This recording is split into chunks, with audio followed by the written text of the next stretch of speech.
Have you ever noticed how humans act like we've got this whole place figured out? Bills, commutes, taxes, like that's the whole story, and then you die. But I want to talk about one particular molecule that forces even the most logical human being to say, what the fuck is happening? DMT.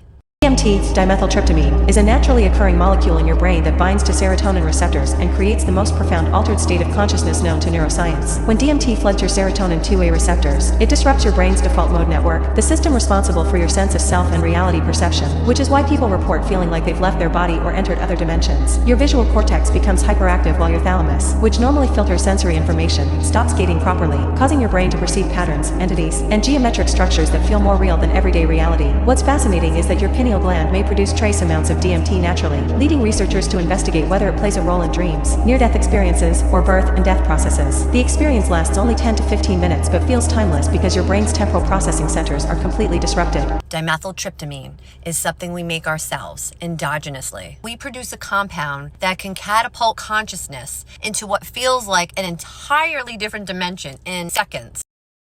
When Dr. Rick Strassman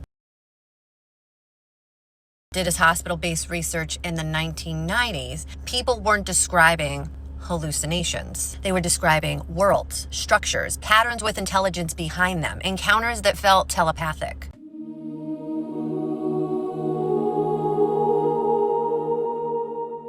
And the strangest part is that different subjects reporting shockingly similar experiences despite never speaking to each other. You hear that enough and you start to question the limits of the word hallucination. And here's the question I never hear people ask out loud, and it's always like brewing in the back of my reptilian brain, is that if we produce DMT naturally, what does that mean for conditions like schizophrenia or psychosis? Are those brains generating more? Are they more sensitive to it? Are they tapping into something that the rest of us are shielded from? We don't actually know. Science hasn't been able to measure real-time endogenous DMT in a living human brain at the level needed to answer that. But the fact that we don't know makes the question unsettling enough. People call DMT the 15-minute trip, but that phrase doesn't capture the way time stops behaving or the way people come back shaken because what they experienced felt so real. Not metaphorical, not personal growth psychedelic, but external. And I'm not saying it's another realm. I'm not saying it's just the brain glitching out. I'm saying whatever people are experiencing is way too consistent, too organized, and honestly, too intelligent feeling to write off as some random brain noise. Even with the science, DMT feels less like learning about yourself and more like you have been shoved through a cosmic emergency exit